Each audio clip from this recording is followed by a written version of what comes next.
안녕하세요. 저는 일남 이녀 중 막내로 살아온 40대 여성입니다. 다른 것보다 가정교육의 중요성을 절실히 느끼며 살아왔는데요. 저희 아버지는 자식들이 어렸을 때부터 늘 하시던 말씀이 있으셨습니다. 너희가 아직 미성년자라 부모 보호가 필요한 선에서 모든 것을 제공해 줄 것이지만 성년이 되면 너희들 앞가림을 직접 해야 돼. 한마디로 독립적으로 살아야 성공할 수 있어. 이건 부모 욕심도 아니고 인생을 먼저 살아보고 부모로서 너희들에게 꼭 강조하고 싶은 부분이다. 성년이 되면 지금처럼 뭐 해주세요, 뭐 필요해요가 아니라 모든 걸 스스로 개척하고 없으면 없는 대로 채우면서 살아야 하는 거야. 아버지 말 새겨들어라. 저희 아버지는 제가 중학생일 때부터 늘 독립적으로 살아갈 방법을 찾아야 한다고 강조하셨어요. 어린 나이엔 저 말이 와닿지 않았지만 제가 고등학생이 되면서 먼저 성년을 맞이한 형제들을 보니 실감이 나기 시작했죠.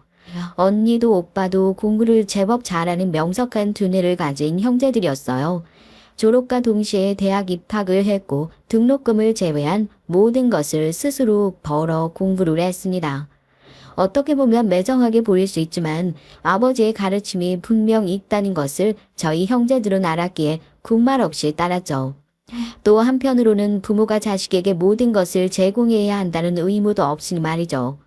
저희 집안은 아버지의 고정된 철학이 있을 뿐 굉장히 따뜻하고 화기애애한 분위기였습니다.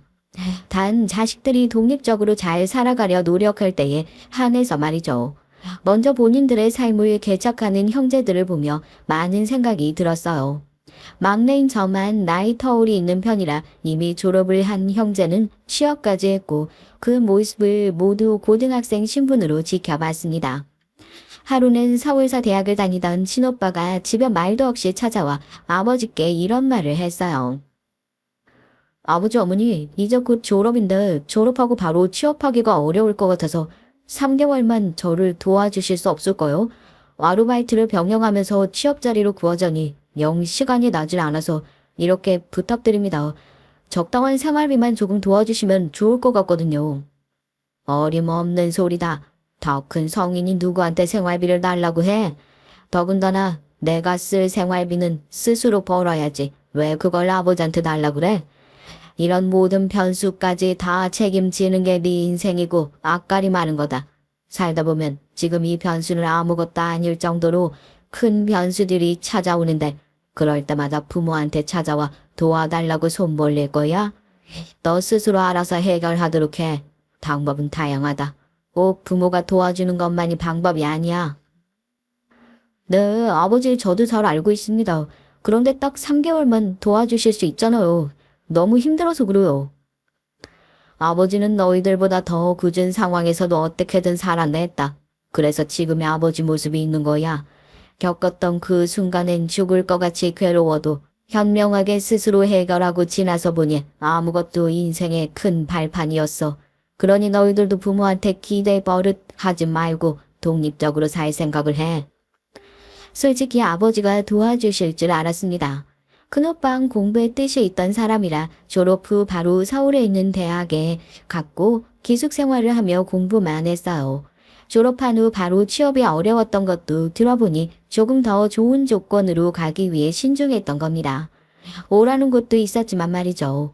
졸업을 했기에 나와 살아야 했고 그간 아르바이트에서 모은 돈으로 자취집을 마련하느라 여윳돈이 한 푼도 없었어요. 딱 3개월이면 본인이 어느 정도 원하는 곳으로 취업할 수 있다 생각한 큰오빠는 그 3개월의 생활비만 도움을 청했을 뿐인데 단칼에 거절당했고요. 큰오빠는 이날 처음으로 제 앞에서 소리내어 울었습니다. 꼭 저렇게까지 하셔야 하냐고. 난 진짜 이해할 수가 없어. 뻔히 자취방 구하느라 돈 다 쓴 거 아시면서 그 3개월 생활비라 해봤자 내가 얼마나 쓰겠어. 부모고 자식인데 솔직히 그 정도는 해줄 수 있잖아. 내가 돈 벌기 시작하면 부모한테 손 벌릴 일 있겠어? 전혀 없지. 딱 3개월인데 그걸 또 안 해주시네 진짜. 그러게 나도 이건 아버지가 도와주실 줄 알았는데. 오빠 괜찮아? 언니는 여윳돈 없다고 하지. 언니도 서울에서 자리 잡고 살기 빠듯하겠다. 그렇지. 어, 혹시나 싶어서 오기 전에 미리 연락해 봤는데 걔도 지금 지 먹고 살기 바쁜다. 거기에 대고 돈 좀 3개월만 빌려달라고 하면 또 뭐 하더라고. 막내 너 봤지? 아버지 진짜 지독하신 분이다. 너도 잘 준비해. 물론 네가 성년이 되면 형제들이 다 자리 잡고 있어서 우리가 어느 정도 도와줄 수 있겠다마는 단단히 준비해. 아버지가 어렸을 때부터 줄곧 하시던 말씀이라 이해를 못하는 건 아니었습니다.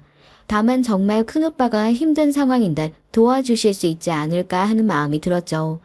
한편으론 큰오빠의 말처럼 저도 성년이 된 후 상황을 단단히 준비해야겠다 싶었어요. 그 시절만 해도 지금처럼 자식들을 위해 부모가 대단히 헌신하진 않았습니다. 말에 모순이 있긴 하지만 자식들 먹여 살리겠노라 헌신하는 부모는 있어도 모든 것을 끝까지 다 해주진 않았어요. 물가에 내놓은 애 마냥 걱정은 하지만 어느 정도 키우고 나면 스스로 클 수 있도록 놔두는 분위기였습니다. 집안의 장남이나 유일한 아들인 경우에야 어화둥둥하며 다 해주던 부모는 있어도 말이죠. 특히나 저희 집은 부모가 해줄 수 있는 건 모두 다 해주긴 했어요. 형제들이 저렇게 공부에 뜻이 생길 수 있었던 것도 결국 부모님의 노력과 금전적인 도움이 필요했죠. 다만 모든 것을 해줬으니 성년이 된 이상 기대지 말고 스스로의 삶을 개척하라는 아버지의 뜻이 있었을 뿐입니다. 저희 아버지가 이렇게까지 강요를 하시는 것엔 그만한 이유가 있었어요. 아버지 유년 시절 친할아버지께서 그렇게 엄격하셨던 분이셨죠. 자식들보단 본인의 행복한 삶이 우선이셨던 분이셨는데 그 밑에서 자란 아버진 독립적으로 뭐든 다 하셨어야만 했어요. 더군다나 첫사랑인 어머니를 만난 후 결혼을 하고 싶은데 손에 쥐고 있는 게 없어 어머니를 얻기 위해서도 밤낮 없이 일만 하셨다고 들었습니다. 심지어 친할아버지는 여유가 있으신데도 불구하고 자식들을 돕지 않으셨어요. 성공한 자식만 내 자식이다라는 사상이 있으셨던 분이라 오히려 성공을 하고 얼굴을 보여야 돈이라도 쥐어주셨다고 해요. 아버지는 서러움 속에서 살아야 했지만 그 결과 아버지를 이렇게나 성장시켰다고 생각을 하셨어요. 만약 그때 친할아버지께서 그렇게 채찍질을 하지 않으셨더라면 지금의 아버지 모습은 없었을 거라 하셨죠. 저희 아버지가 딱 개천에서 용난 케이스의 자수성가의 아이콘이셨거든요. 아무것도 해주지 않았는데 홀로 성공해서 동네에서도 이름만 말해도 다 아는 분이셨죠. 저희 아버지가 살아온 인생을 알고 있었기에 아버지의 뜻을 매우 존중했고 강요하시는 것도 당연하다 생각했습니다. 다만 점점 시간이 흐르며 성년이 코앞으로 다가왔을 때 전 머리가 복잡했어요. 아무것도 하고 싶은 게 없고 형제들처럼 공부를 뛰어나게 잘해서 그쪽으로 갈 수 있는 것도 아니었죠. 이런 사실을 부모님도 알고 계셔서 한 번은 진지하게 물어보기도 했습니다. 막내 넌 내일 모레 성년인데 어떻게 살 생각이니? 공부 쪽으로 갈 것도 아닌 것 같고 도무지 감이 안 잡혀서 물어본다. 저도 아직은 잘 모르겠어요. 생각은 많은데 제가 뭘 할 수 있는지 아직도 모르겠거든요. 그렇구나. 네가 막내라 그런지 유독 걱정이 되네. 막내라고 해서 형제들이랑 다른 대우가 있을 거란 기대는 하지 마라. 장남들 장녀도 절대 안 도와준 게 이 아버지라는 거 잊지 말고 뭐든 하나라도 시도를 해봐. 지금 당장은 아무것도 못할 것 같아도 하나씩 부딪히기 시작하면 결과가 있을 거다. 아버지 말씀을 듣고도 전 모르겠었죠. 성년이 되면 무조건 집에서 나가야 하는데 당장 어디로 가야 할지도 모르겠었습니다. 제가 곧 성년이 되는 걸 아는 형제들이 오히려 연락이 왔죠. 막내 너 서울로 올 거야? 어떻게 할 거야? 아직도 뭐 할지 결정 못한 거야? 차라리 대학을 가지 그랬어. 공부라도 하면 뭐라도 할 수 있잖아. 막내야, 당장 돈 한 푼도 없지? 우선 언니 집으로 와서 같이 살자. 집 구하는 거 보통 일 아니야. 돈도 많이 들고. 무엇보다 너 아직 어려서 위험하니까 언니 옆에 있는 게 좋겠어. 형제들은 저마다 도움을 주기 위해 연락을 해왔고 마음은 한편으로 편했어요. 문득 그런 생각이 들기도 했습니다. 전 이렇게 형제들이랑 나이 터울이 있어 도움이라도 받을 수 있지. 형제들은 맨 땅에 헤딩하듯 어떻게 나가서 산 걸까 싶었어요. 또 형제들은 할 수 있는 걸 도대체 왜 저만 못하고 이 모양일까 싶어 자책도 했습니다. 성년이 되고 한 달 정도 지났을 무렵 아버진 제게 말씀하셨어요. 막내 이제 나가니 언제 어떻게 뭘 할 건지 계획을 말해주던가 해야지. 계속 이렇게 허송세월 살듯 시간만 보내는 건 안 돼. 한 달이면 충분했다고 본다. 네, 아버지. 안 그래도 내일 모레 나가는 날이에요. 당장은 뭘 해야 할지 잘 모르겠지만 나가서 어떻게든 자리 잡고 연락할게요. 나름 당당하게 말을 내뱉으며 언니네 집으로 나왔지만 제 방황은 한 달이 아니라 무려 반개월 동안 이어졌습니다. 도무지 뭘 해야 할지 모르겠더라고요. 마냥 놀 수는 없으니 식당에서 설거지 일을 하며 반개월을 흘려보냈습니다. 이런 저를 보며 늘 도움을 주려던 형제들도 나무라기 시작했어요. 막내 너 언제까지 설거지만 하고 있을 거야? 네가 이제 20살인데 그 좋은 청춘을 왜 식당에 박혀서 설거지만 하면서 보내고 있냐고. 형제들이 이렇게 도와준다고 하면 뭐라도 해봐야 할 거 아니야. 안 그래? 우린 아무것도 없이 도움도 못 받고 여기까지 왔는데 막내 넌 해준다는데 도와준다는데도 왜 못하고 그러고 있어? 그래 막내야. 이건 오빠 말이 맞아. 우리는 아무것도 없이 서로 사는 게 지옥이라 돕지도 못하고 여기까지 왔는데 넌 도대체 무슨 생각인지 모르겠다. 지금 네 나이에 설거지나 하고 있을 때가 아니잖아. 평생 남의 식당에서 설거지나 해주면서 살 거야? 아, 정말 나도 답답해 미칠 노릇이야. 나도 뭐라도 하고 싶은데 정말 아무것도 모르겠는 걸 어떡해? 누군 좋아서 매일 설거지나 하고 있겠어? 허송세월 보내는 게 나도 아까우니까 그 시간에 일이라도 해서 돈이라도 모아두자 하는 마음으로 일하는 거지. 언니 오빠가 나 도와주는 거 정말 고맙게 생각하는데 이렇게 다그친다고 없던 해결책이 나오지 않으니까 자꾸 나한테 이러지 마. 솔직히 정말 서운하기도 했어요. 성년이 되면 내가 뭘 해야겠다라는 생각을 바로 하고 진로를 결정할 수 있지만 저처럼 방황하는 사람도 있을 수 있는 거 아닌가 싶어서요. 저도 제 앞길을 차라리 누군가 정해주면 좋겠다 싶었습니다. 형제들뿐만 아니라 부모님도 반개월이 지나도록 어떠한 소식이 없는 절 너무 걱정하셨죠. 전 이걸 다 알면서도 못 들은 척했고 모른 척하며 길을 막았습니다. 형제들이 자리 잡고 있는 서울 땅에 오신 적이 단 한 번도 없던 부모님이 어느 날 갑자기 기습 방문을 하셨어요. 이건 누가 봐도 자리 못 잡고 있는 막내를 보러 오신 거였죠. 아니나 다를까 일을 마치고 급히 집으로 가보니까 부모님과 형제들은 굳은 표정으로 앉아 있었습니다. 어떤 말이 나올지 너무 뻔해서 정말 듣기가 싫었어요. 그래, 너희가 이렇게 사는구나. 둘째가 이렇게 꾸리기까지 고생 참 많이 했겠다. 대견하다. 힘든 거 있으면 아버지한테 말하도록 하고 막내는 왜 여태 아무런 소식이 없니? 결국 부모가 오게끔 만드는구나. 아직 자리 못 잡았어요. 저한테 시간을 좀 주세요. 가족들 모두 결국 저를 걱정해서 그런다는 거 잘 알지만 자꾸 이렇게 재촉하고 다그칠수록 부담감만 커져서 더 갈 길을 못 잡겠어요. 저 답답한 것도 다 이해하니까 그냥 홀로 설 수 있도록 기다려주세요. 그래, 알았다. 2번 다시 막내 너한테 다그치지 않을게. 생각해보니 자식들한테 독립 똑바로 하라고 말이야 해놓고 내내 간섭하고 있었구나, 아버지가. 네 인생이니 스스로 알아서 잘 살도록 해. 부모 보러 고향으로 내려오기도 하고 너희들.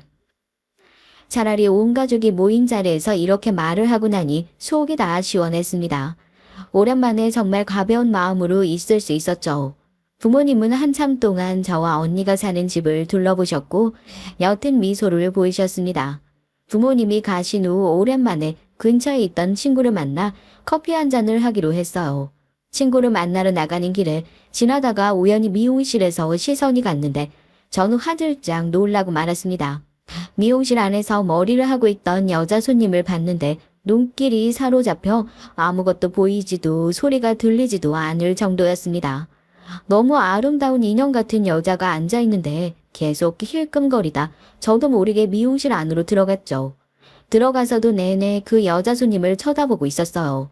저랑 나이 차이가 많이 나지 않는 것 같았는데 세상 태어나서 본 여자 중 가장 아름다웠죠. 제가 한참을 기웃거리며 쳐다보니 그 여자 손님은 제게 그랬습니다. 저기 왜 자꾸 쳐다봐요? 혹시 저 아세요? 아, 아니요. 죄송합니다. 그게 제가 지나가다가 우연히 봤는데 정말 너무 아름다우셔서요. 제가 살면서 본 사람 중에 제일 아름다우셔서 저도 모르게 홀린 듯 쳐다봤습니다. 불쾌하셨죠? 죄송해요. 이만 가보겠습니다. 민망함에 거듭 사과를 하고 나가려는데 바로 그때 미용실 원장이 저를 불러 세웠어요. 이봐요 아가씨, 잠깐 멈춰봐요. 드디어 찾았다. 그렇지. 어디에 꽁꽁 숨어있다 이제야 나타난 거야. 그러게요. 제가 봐도 원장님 찾으신 것 같네요. 축하드려요. 저를 보면 알 수 없는 대화를 나누는 그들 사이에서 어리둥절한 채 있었습니다. 그리고 미용실 원장은 제게 말했죠. 아가씨, 나랑 같이 미스 코리아 준비하자. 미스 코리아 알지? 내가 건들면 무조건이거든. 이번에 느낌 가는 아가씨가 없어서 내내 찾고 있었는데 이렇게 제 발로 들어올 줄은 꿈에도 생각 못했네. 고마워요. 여기 이현이도 미스 코리아 친 출신이야. 미스 코리아만 되면 아가씨 인생 바뀌거든. 제가 미스 코리아를요? 저렇게 아름다우신 분들이 나가는 거지. 전 너무 평범해서 자격 미달할 텐데 어떻게 나가요? 본인이 얼마나 보석인 줄 몰랐구나. 나 믿고 따라와봐. 알겠지? 인생은 예상하지 못한 흐름으로 흘러간다고 하지만 제가 미스코리아 대회에 출전한 것을 감히 누가 상상이나 했을까요? 너무 큰 욕심일 것 같아 자신이 없으면서도 한편으로는 해보고 싶었습니다. 이렇게 아무것도 하지 않고 식당에서 설거지만 하는 것보다 제 인생에 정말 값진 경험이 아닐까 싶었네요.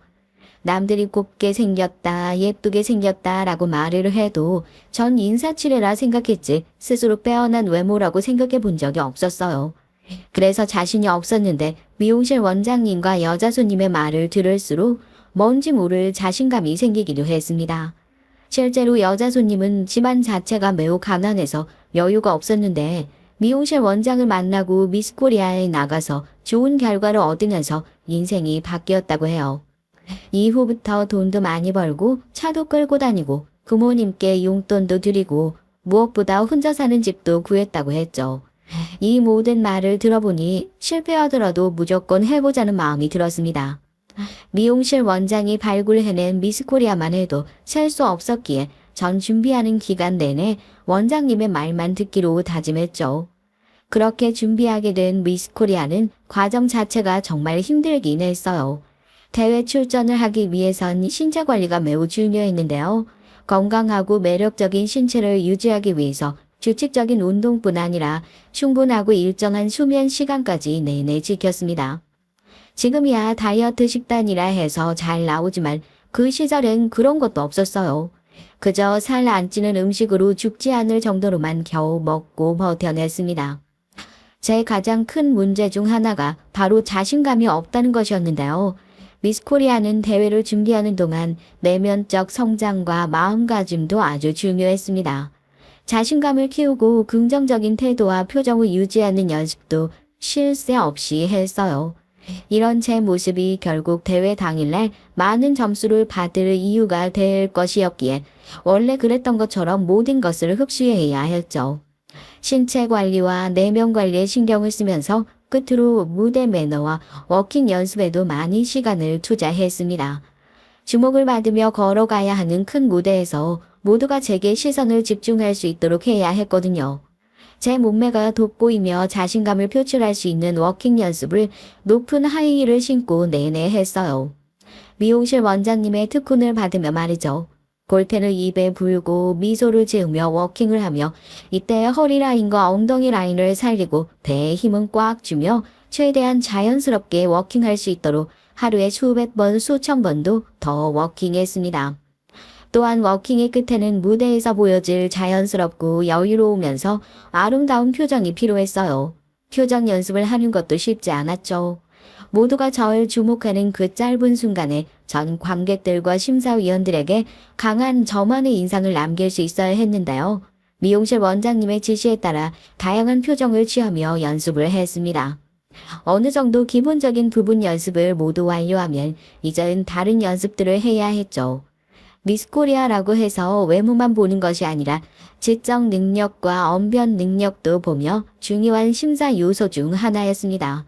다양한 주제에 대해 자신의 생각을 논리적으로 잘 표현할 수 있는 능력이 필요해 미용실 원장님이 돌발 질문을 하면 전 여유롭게 답변을 하는 연습을 이어갔어요. 이렇게 연습을 하다 보니 이른 오전부터 새벽까지 하는 날도 많았습니다. 뭐라도 하고 있다는 것에 너무 행복했지만 부끄러움에 가족들에게 말하지 못해서 결국 오해를 사기도 했죠. 너 도대체 요즘 뭐 하고 다니는 거야? 아르바이트 끝나고도 남을 시간인데 지금 집에 들어와? 그리고 꼭 또 새벽부터 나가질 않나? 너 뭐 하는 거냐고. 자꾸 이렇게 힘들게 할래? 일하는 거 시간 늘려서 그래.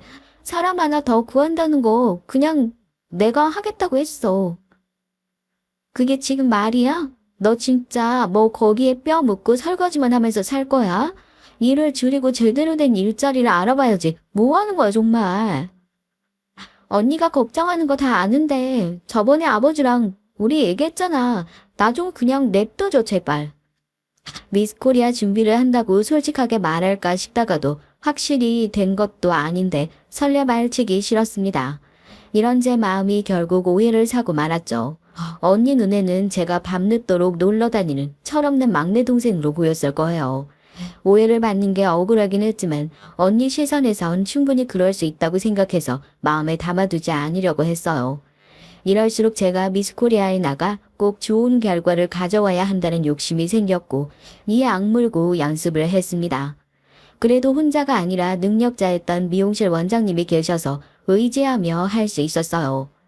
거울만 보이면 수도 없이 연습했고 잘 때 빼고는 정말 이거 하나 보면서 최선을 다해 연습을 이어갔습니다. 이렇게 고된 준비 과정을 모두 마치고 대회 당일이 되었을 때 전 가족들에게 말했어요. 오늘 미스코리아 대회 있는 거 알지? 사실은 여태 그거 준비했어. 좋은 결과가 있기를 한마음으로 응원해주면 좋겠어. 뭐야? 그걸 왜 이제 말해? 언제부터 준비를 하고 있었던 거니? 여태 일찍 나가고 늦게 들어온 게 다 미스코리아 준비하려고 그랬던 거야? 언니한테라도 솔직히 말을 하지 그랬어. 이걸 대회 당일에 알려주는 사람이 어딨니? 가족들은 정말 많이 놀랐지만 그래도 응원을 받고 갈 수 있었습니다. 대회 당일에는 미용실 원장님께서 내내 강조하시던 말씀이 있으셨어요. 자, 우리 여태 정말 준비 잘했잖아. 그렇지? 긴장은 티를 내선 안 돼. 무조건 자신감 갖고 무대에 올라야 하는 거야. 너의 그 여유로운 마음가짐이 얼굴 표정에 티가 날 거고 그게 바로 네 매력으로 보일 거야. 알겠어? 그동안 노력한 게 있으니까 네 자신을 믿고 자유롭게 무대에서 날아봐. 온몸에 딱 힘주는 거 잊지 말고 특히 배에 힘 빡. 알겠지? 네, 원장님. 이상하게 엄청 떨릴 줄 알았는데 괜찮아요. 오히려 평소보다 더 미소도 나오네요. 저 진짜 제대로 보여주고 즐기고 올게요. 걱정 마세요. 대회 당일날만 떠올리면 덜덜 떨렸었는데 신기하게도 당일에는 떨리지 않고 그저 신이 났습니다. 함께 출전하는 참가자들을 보며 너무 떨어서 눈물까지 흘리는 경우도 있었는데 전 그 사이에서 웃고 있었거든요. 그래도 너무 들떠서 실수하지 않도록 무대에 오르기 전까지 심호흡을 충분히 해주고 마음을 가라앉히는 것에 집중했습니다. 참가자들과 조금 동떨어져서 시끄럽고 다급한 분위기에서 벗어나니 마음이 안정적으로 변했어요. 1년여간 준비했던 모든 것을 무대 위에서 뽐냈고 보여주었습니다. 그리고 미스코리아 선이라는 결과를 얻어냈어요. 눈물이 어찌나 많이 나오던지 감사한 사람들 얼굴들만 떠올랐습니다. 전 미스코리아 대회를 통해 얻은 게 너무나 많았어요. 아름다움을 보이는 단순한 외모가 아니라 내면의 건강을 채울 수 있는 아주 중요한 시간이었다고 생각합니다.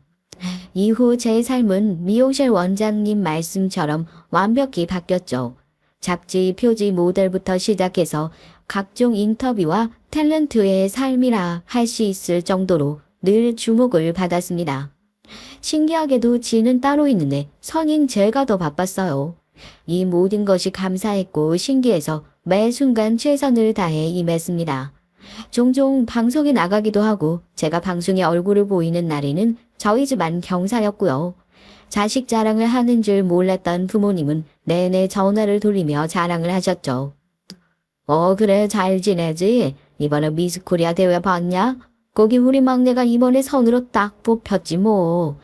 예쁘기만 한 게 아니라 애가 마음도 건강하고 단단해서 뽑힌 거지 뭐. 아무튼 조만간 한번 보자고. 집안의 골치에서 한순간에 집안의 자랑이 됐고 가족들이 절 자랑스러워하는 걸 보는 게 좋았습니다. 다만 미스코리아의 기쁨도 잠시였고 제가 전문 탤런트가 아니었기에 사람들의 관심도 순식간에 꺼졌어요. 한평생 미스코리아라는 이름으로 살 수 있는 것은 아니라 저는 제가 먹고 살 수 있는 직업을 찾아야 했습니다. 그러던 중 제가 미스코리아를 준비하면서 했던 관리나 평소에 하는 관리 방법을 궁금해하는 사람들이 많다는 게 떠올랐어요. 실제로 길을 가다 저를 알아보시면 다들 물어보셨죠. 어떻게 하면 많은 사람들에게 관리 방법을 알려주고 도움을 줄 수 있을까 생각을 하다 저는 저만의 뷰티숍을 차렸습니다. 열심히 일을 한 돈으로 뷰티숍을 차렸고 미스코리아 선이 매일같이 하는 관리 방법이라는 타이틀로 매출은 기하학적으로 올랐어요. 매출이 쭉쭉 오르면서도 전 드디어 제 일을 찾았다는 것에 대한 기쁨이 있었습니다. 미스코리아 때도 정말 뿌듯했지만 그때보다 뷰티샵을 차렸을 때 더욱 행복했죠.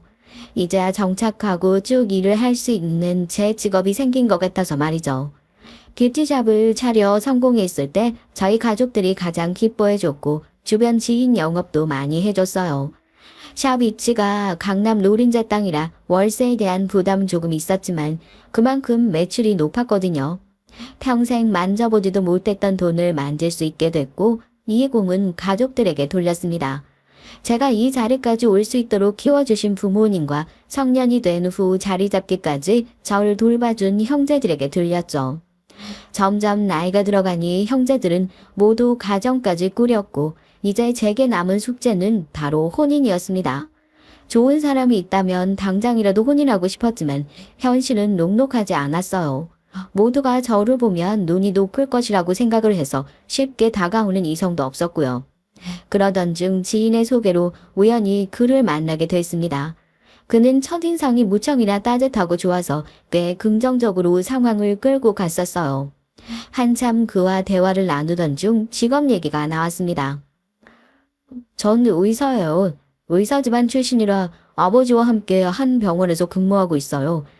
아, 그러시구나. 대단하시네요. 전 작은 뷰티샵에서 일하고 있어요. 의사라는 말을 듣고 전 애진작에 이 자리는 물 건너갔다고 생각했죠. 그리고 뷰티샵 원장이라고 말하면 너무 자랑하는 것 같아 겸손하게 일을 하고 있다고 표현했죠.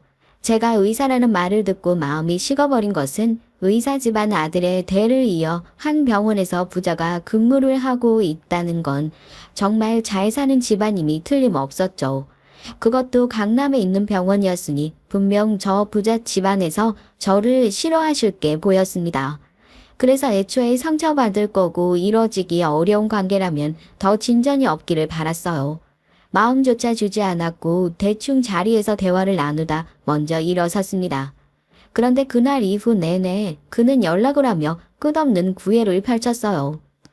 혹시 제가 마음에 안 들어서 그러시는 건가요? 전 저희가 좋은 관계로 충분히 발전할 수 있다고 생각을 하는데 저한테 기회를 주실 수 없을까요? 전 보자마자 첫눈에 반했거든요. 그래서 어떻게든 마음을 돌리려고 해요. 제가 좀 솔직한 편이라 솔직하게 말할게요. 강남 병원의 대를 이어 부자가 한 병원에서 일을 하는 의사다라는 말을 듣고 쉽게 다가갈 수 있는 여자가 몇이나 있을까요? 안 봐도 얼마나 대단한 집안인지 알겠는데 저희 집안은 못 따라가요. 그렇다고 부족한 집안도 아니고 흠잡을 거 하나 없는 저희 집안이 괜히 비교당하는 건 원치 않습니다. 끝이 모여서 애초에 시작조차 안 하는 게 좋을 것 같으니까 서로 시간 낭비 그만하시죠. 제가 싫은 게 아니잖아요. 그럼 저한테 기회를 주셔야죠. 저희 집 그렇게 대단한 집 아닙니다. 그리고 저리만 좋다면 뭐가 문제겠어요. 제가 의사라고 해서 달라질 것도 없고 무엇보다 중요한 건 제 마음 아닐까요? 다른 거 말고 제 마음만 봐주세요. 그는 제 거절에도 끝없는 구애를 펼쳤고 결국 넘어가 버렸습니다. 그와의 연애는 안정적으로 보호를 받고 있다는 느낌이 많이 들었던 연애였죠. 그와 만나면 만날수록 함께하는 미래를 그리기 시작했습니다. 서로 자리도 안정적으로 잡은 상황이었고 저희가 결혼해서 함께 산다면 충분히 풍족하게 살 수 있을 거라 생각했어요. 연애에서 결혼으로 마음이 기울었을 때 정식으로 프로포즈를 받게 됐습니다. 이런 마음까지 같았다는 게 신기하면서도 정말 우리는 인연이라는 생각이 들었죠. 참 선하고 착한 사람, 든든한 이 사람이 내 평생의 배우자가 된다는 것이 전 그저 기뻤습니다. 프로포즈를 승낙하고 그와 처음으로 예비시댁에 인사를 가게 됐어요. 이전부터 의리의리한 집안이라는 인식이 있어서 그런지 왠지 너무나 떨렸습니다. 그렇게 들어선 예비시댁은 제가 상상한 것만큼 참 대단한 집이었죠. 집안 내부가 보이지도 않는 높은 담벼락에 큰 대문이 있었고 들어서니 푸릇한 잔디와 나무들이 가득한 마당이 보였죠. 총 2층으로 지어진 전원주택에 살고 있었습니다. 집 안으로 들어가 그의 옆에 서서 밝게 웃으며 인사를 드렸는데 영 표정이 좋지 않으셨어요. 민망함에 쭈뼛거리고 있을 때 그가 자연스레 주방으로 안내를 해줬고 모두 식탁에 앉았죠. 시계 초침 소리가 들릴 정도로 아주 고요한 밥상 앞에서 전 어떠한 말도 꺼낼 수 없었고 제가 예상한 대로 저를 탐탁치 않아 하시는구나 싶었습니다. 그럼에도 처음과 달리 그를 너무 사랑했기에 반대를 무릅쓰고 결혼을 하고 싶어 제가 노력하기로 했어요. 이렇게 초대해 주셔서 감사합니다. 제가 이 사람에 비해 많이 부족하지만 저희 각자 자리에서 최선을 다하고 있기에 잘 살 수 있어요. 결혼을 허락해 주시면. 제 말이 끝나기도 전에 예비 시어머니는 언성을 높이시며 말씀하셨어요. 어디 남의 집 귀한 아들을 고작 그 몸뚱아리로 꼬시려 들어? 내가 하도 어이가 없어서 너 같은 불리하시 떼내리려고 불렀다. 내 의사 아들을 그 몸뚱아리로 꼬시니 좋디? 천박한 것 같으니라고. 실제로 보니 산티도 이런 산티가 없네. 딱 네 몸 굴리는 수준이랑 생긴 거랑 알맞는구나. 너 같은 거 우리 집 식구를 들일 생각 없으니 내 집에서 당장 나가고 내 의사 아들 옆에서 떨어져. 이 시간 이후로 내 아들 옆에 있는 거 내 눈에 보이면 너희 집 박살 낼 줄 알아. 너무 많이 놀랐습니다. 살면서 천박하다는 말도 몸으로 이성을 꼬셨다는 말도 모두 처음 들어봤고 전 그렇게 살지 않았죠. 저런 말을 들을 정도로 제가 잘못한 것도 없고 잘못 살아온 것도 없어서 정말 서러웠습니다. 눈물이 눈앞을 가렸지만 전 입술을 꽉 깨물고 끝까지 참아냈어요. 감정을 최대한 추스르고 입을 열었죠. 대단한 의사 집안 아들 같아서 제가 이 사람한테 죽어도 만나기 싫다고 했거든요. 그런데 며칠 내내 찾아와서 애원하고 빌고 빌어서 만난 거예요. 아들이 의사인 것만 알지 아들에 대해서 잘 모르시나 보네요. 그리고 미스코리아라고 해서 몸뚱아리로 남자 안 꼬십니다. 제가 뭐가 부족해서 몸뚱아리로 남자를 꼬시고 유혹하겠어요? 저는 저 자체로도 빛나는 사람인걸요.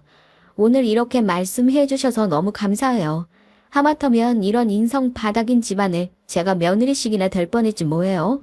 다소 알겠지만 난 이런 인성 갖춘 부모도 싫고 그 부모의 자식인 당신도 싫어. 우리 헤어진 거니까 찾아오거나 매달리지 말아줘. 그럼 이만 실례하겠습니다. 차려주신 저녁 맛있게 드세요. 저게 어디서 감히 너 우리 집안이 어떤 집안인 줄 알고 입 놀리는 거야? 네가 이렇게 가면 끝일 줄 알았어. 너 내가 가만히 두나 봐라. 집안 하시니 반대로 물을게요. 저희 집안은 어떤 집안인 줄 알고 그러세요? 딱 여기까지 하고 끝내려고 했는데 열받아서 그렇게는 못 넘어가겠네요. 단 하나도 걸리지 않을 자신 있으셔야 할 겁니다. 그렇게 시원하게 다 내뱉고 나왔지만 다리가 후들후들 떨려 주저앉아 오열을 했어요. 그가 혹시라도 저를 쫓아 나오면 어떻게 매몰차게 보내고 정리를 하지 고민을 했던 제가 바보 같은 순간이었죠. 그는 끝까지 나오지 않았습니다. 결혼까지 결심했던 사람과 한순간에 예상치 못한 이별을 맞이하고 전 많이 힘들었어요. 말을 저렇게 했지만 저들과 더 엮이고 싶지 않아서 아무것도 하지 않고 있었습니다. 그래도 일은 해야 하기에 집과 샵만 왔다 갔다 하며 살았죠. 그러던 어느 날 상담을 하고 있던 중 밖에 너무 소란스러워서 나가보니 예비 시어머니가 고래고래 소리를 지르고 계셨어요. 여기 숨어 있었구나. 너 내가 경고했지? 그렇게 가버린다고 끝이 아니라고. 너 가만 안 둘 거라고. 박살낸다고 내가 말했지. 네 윗대가리 사장 나오라고 그래. 당장. 그 사장이 전데요. 교양 없이 뭐 하세요? 남의 영업장에서 이렇게 행패 부리면 경찰에 연행됩니다. 그쪽이랑 할 말 없으니 제 가게에서 나가세요. 왜 왔는지도 모르겠지만 갑자기 쳐들어와서 샵에서 행패를 부리니 난감했습니다. 하필 단골 손님들이 다 있는 시간에 와서 그러셨죠. 내쫓으려는 저와 나가지 않고 난리를 치는 예비 시어머니와 난리도 아니었어요. 한참을 그렇게 실랑이를 하다 결국 제 머리채까지 잡으셨죠. 이 몸뚱아리로 내 의사들 꼬신 프리아시야. 너는 여기서 이렇게 돈 벌고 하하호호 하고 있을 때야? 넌 망해야 돼. 너 같은 천박한 것들은 망해야 된다고. 이거 놓으세요. 어딜 찾아오서 행패를 부리고 있습니까 지금. 정말 눈 뜨고 봐줄 수가 없네. 본인 입으로 말하길 의사 사모님식이나 되면서 이렇게 저질스럽게 행동해도 됩니까? 그쪽들이랑 엮이고 싶은 마음 없으니까 제발 좀 나가시라고요. 이봐요 여기 손님들. 이 원장이라는 여자가 순진한 내 의사들 몸뚱이로 꼬셔서 결혼하겠다고 우리 집에 찾아와 놓고 예비 시부모에게 쌍욕을 퍼붓고 갔어요.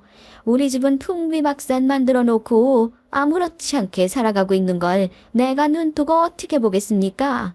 안 그래요? 이런 천박한 더러운 것들을 망해야죠. 없는 말까지 지어내며 저를 모함하게 전 경찰을 불러 끌어냈고 경찰서에서 그가 찾아왔죠. 적어도 저를 보며 사과를 할 줄 알았는데 저를 모르는 척 쌩하니 지나쳤습니다.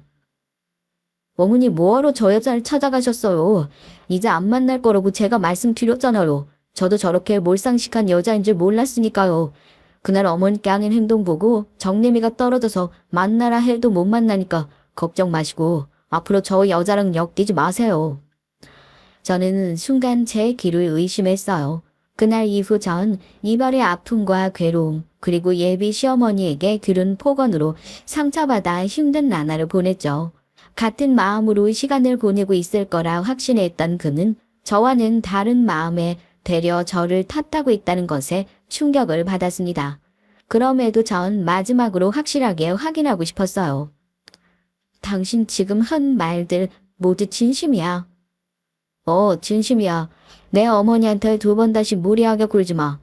저번엔 내가 너무 당황하게 아무 말도 못했는데 내가 아무리 사랑했던 여자라고 해도 이건 참을 수가 없어. 솔직히 까놓고 말해서 당신 집안이 우리 집보다 뒤처지는 건 사실 아니야? 그래서 처음에 나 밀어낸 것도 맞잖아. 내가 집안 수준이 어떤지까지는 안 물어봤는데 본인이 그렇게 자체해서 깔 정도면 수준 안 봐도 뻔하지 뭐. 훌륭하신 내 부모 욕하지 말고 그 시간을 부족한 당신 부모나 원망이나 하면서 살아. 내가 너무 늦게 말했네. 우리 아버지 검사야. 과거의 당신? 대화 끝에 전 헛웃음이 나왔습니다. 이게 정말 그의 진심이었다는 것을 알고 정신을 번쩍 차렸죠. 저 집에서 나왔던 그날 처참하게 무너지게 만들려다 참았던 이유가 바로 그와 함께 보냈던 시간 때문이었어요. 또 제가 공격을 하면 그도 함께 다칠 게 뻔해서 참았던 거였습니다. 그런데 이젠 그럴 이유도 없었고 더 엮이지 않고 끝내려 했지만 저희 부모님까지 욕된 상황에 참을 이유가 없었죠. 유치하고 치사할 수 있지만 눈에는 눈, 이에는 이를 보여주기로 했습니다. 경찰서에서 나와 저는 곧장 본가로 향했고 그간의 일들을 털어놨어요. 제가 만나는 사람이 있고 혼인 전제로 진지하게 만나는 것까지는 아셨지만 이후 인사를 드리러 간 것은 모르셨어요. 제가 겪은 일들을 모두 말하니 아버진 자리에서 벌떡 일어나셨고 어디론가 전화를 하셨죠. 그리고 제게 그러셨습니다. 막내야, 이건 도와달라고 할 게 아니라 당연히 이 애비가 해줘야 하는 일이다. 애가 검사인데 왜 험한 곳에서 그런 취급을 받고 있었어? 그 집안 병원 먼지 하나 보이지 않을 정도로 탈탈 털어줄 테니 걱정하지 마. 아버지, 이런 꼴로 찾아와서 죄송해요. 정말 하나도 남김없이 다 털어주세요. 제가 듣기론 버는 거에 비해 재산이 너무 많다고 들었어요. 분명 비리가 있을 거니까 꼭 잡아주세요. 처참하게 만들어주세요. 병원 운영을 투명하게 했으면 좋았겠지만 그러지 않았어요. 병원장으로 예비 시아버지가 계셨고 그 아래 원장으로 그가 있었는데 비리와 횡령 등 소문은 파다했죠. 제게도 의사인 동창이 있어서 그 사실을 전해 들을 수 있었습니다. 제가 그 사람과 만나는 걸 알고 조심스레 해줬던 말이 있었거든요. 네가 행복해 보여서 너무 다행이긴 한데 오지랖이라 말하지 않을까 하다가 혹시 몰라서 말하려고 해. 그 병원 동료 의사들 사이에서 악명이 높은 곳이야. 내 동기도 거기서 일하다 나왔는데 병원장의 그 아들 원장 둘이서 병원 돈 횡령하고 비자금도 만들기로 유명하다고. 의사들의 직원들까지 월급도 제대로 안 주고 말 같지도 않은 이유로 급여 밀리기도 하고. 아무튼 나만 알고 있긴 찝찝해서 말했어. 그래? 오지랖 아니야. 나 걱정해주는 말인데 뭐 고마워. 나도 조심할게. 잘 알아보도록 할게. 동창의 말을 듣고 전 이미 어느 정도 짐작은 하고 있었어요. 그럼에도 결혼을 강행했던 것은 그의 말 때문이었죠. 그는 아버지의 운영 방식이 마음에 들지 않아서 곧 따로 나와 개원을 할 거라고 했습니다. 이 말을 듣고 전 예비 시아버지의 독단적인 행동이라고 확신했고 그가 개원을 할 때 도와줘야겠다고 생각을 했어요. 나중에 문제가 되더라도 그에게 불똥이 튀지 않도록 말이죠. 알고 있는 것들이 있어서 제 아버지께 부탁을 할 때 수월했습니다. 물론 어디까지나 서로 들은 말을 전한 거라 확실한 건 하나도 없어서 약간은 불안하기도 했어요. 그렇게 아버지의 힘을 빌려 그 병원 조사를 하던 중 결과가 나왔습니다. 정말 소문처럼 비자금을 만들고 병원 돈 횡령에 심지어 의료 약물을 제대로 사용하지 않는 정황이 나왔죠. 위법 행위가 한두 가지가 아니라 초범이라고 해도 무조건 실형을 살 가능성이 높은 상황이었습니다. 저것들 병원에 있는 손만 건드린 게 아니라 약물도 불법적으로 사용하고 이거 무조건 실형 갈 것 같다. 아버지가 사건 맡을 수가 없어서 아끼는 후배한테 부탁했으니 괜찮을 거야. 그리고 지금 아버지랑 경찰서 가서 그것들 얼굴 좀 보자. 전 아버지와 함께 경찰서로 향했고 많이 불안해 보이며 처참해진 그와 그의 아버지를 발견했어요. 저희를 보자마자 그들은 씩씩거렸습니다. 야, 이게 네 짓이야? 네 아버지가 진짜 검사였단 말이야? 너 그럼 나한테 여태 왜 속였어? 너 이거 사기 아니야? 우리를 이렇게 만들고도 네가 무사할 것 같냐? 어디서 감히 내 딸한테 그딴 말을 해. 아직도 정신 못 차렸구만. 여기 지금 다들 뭐하고 있나? 이렇게 날뛰고 욕을 퍼붓는데 가둬버려야지. 저러다 갑자기 튀어와서 사고라도 나면 다들 책임질 수 있어? 아버지의 말에 즉시 그들은 구치장에 가둬졌고 그 안에서 씩씩거리며 대화를 했죠. 자네는 너무 큰 걸 여럿 이룬 거야. 그걸 똑똑히 새기며 징역살이 하도록 해. 또한 자네 때문에 집안이 망가졌다는 것도 꼭 명심하도록 해. 내가 우리 애들 어렸을 때부터 늘 하던 말이 인간은 누구나 독립적으로 살아야 하는 거야. 자네처럼 다 큰 성년이 되도록 부모의 그늘에서 벗어나지도 못하고 아이 흉내를 살면 이 사단이 나는 거지. 몸만 큰다고 나이 먹는다고 어른이 아니거든. 콩밥 실컷 먹도록 해. 만약 내 딸 앞에 한 번만 더 나타나면 그때는 니들 가족 이 한국 땅 못 밟게 해줄 테니 각오하고. 바로 그때 고개를 내내 숙이고 있던 예비 시아버지가 고개를 들고 아버지를 보자마자 벌떡 일어나 90도로 인사를 하셨죠. 아이고 검사님 안녕하세요. 잘 지내셨죠? 아이고 그게 검사님이셨군요. 아들 자식 잘못도 죄송합니다. 이런 일로 이렇게 마주하고 참 부끄럽네요. 아들 자식을 잘못 둔 게 아니라 아들놈들 제정신 아니고 자네들 제정신이 아닌 것 같네. 아들 탓만 할 게 아니지. 이건 온 집안 식구들이 다 똑같은 수준인 건데 그리고 자네 얼굴 보고 말하려 했는데 곧 또 조사 추가로 받을 거야. 그간 판검사 변호사들한테 뇌물 먹이고 무모한 일들이 있지. 그것도 수면에 올렸거든.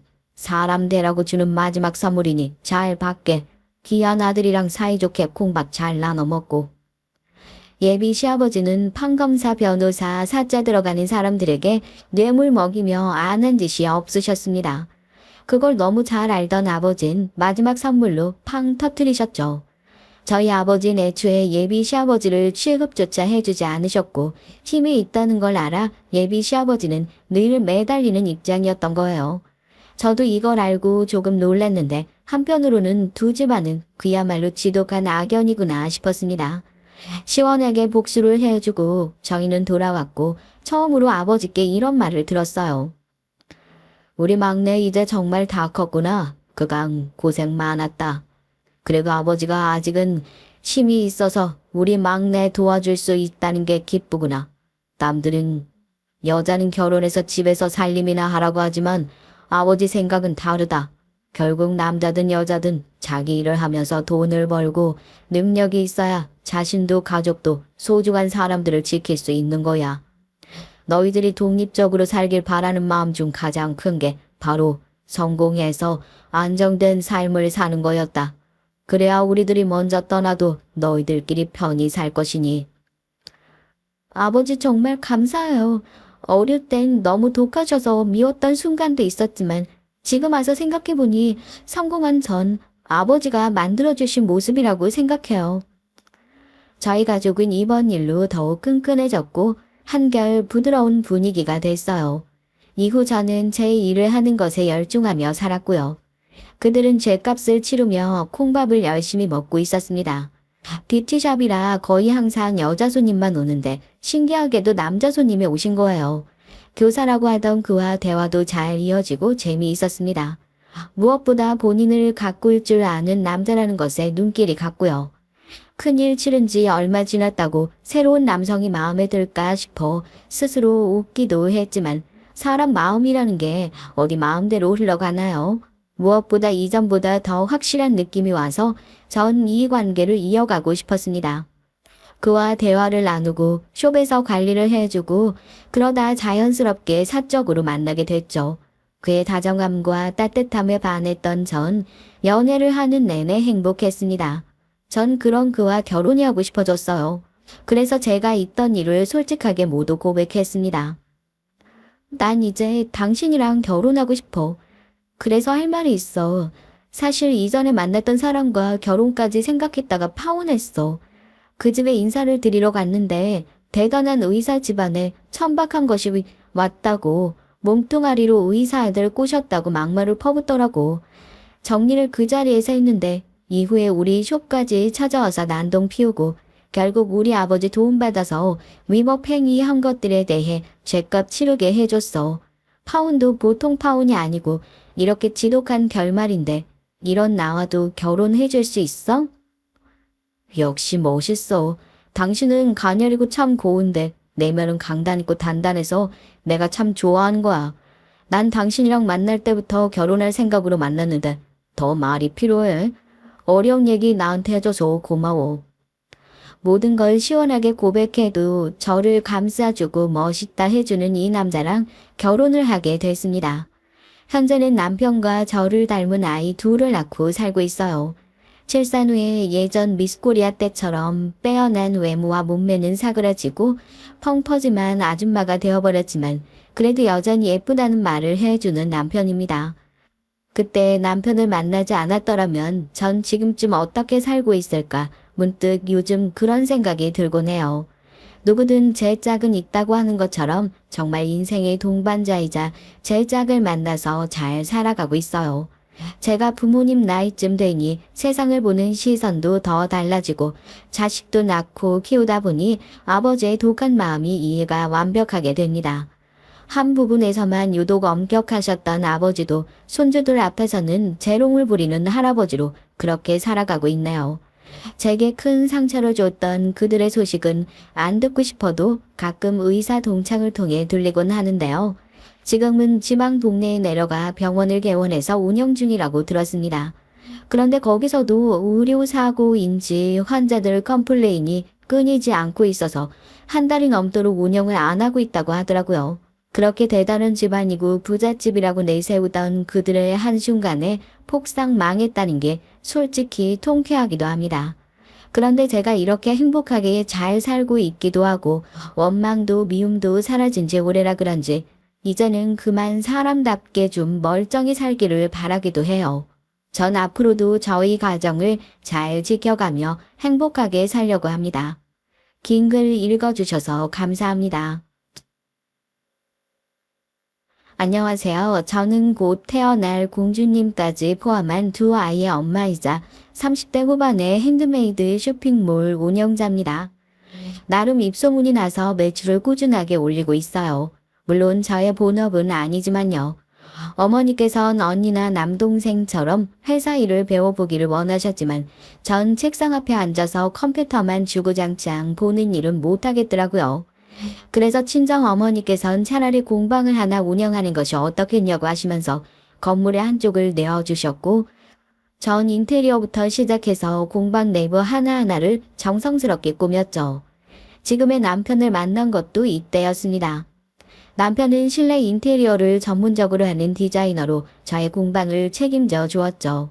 당시 전 인테리어에 대해선 아무것도 모르고 오로지 평범함을 거부한 채 독특함을 추구하던 답 없는 공방 주인이었고 남편은 잔뼈가 굵은 전문가였답니다. 당연히 실랑이가 생기고 저는 왜 안 되냐고 따지고 남편은 불가능한 것을 왜 자꾸 얘기를 하느냐고 답답해하고 지금 생각해보면 남편이 보살이나 다름없었지 않나 싶어요.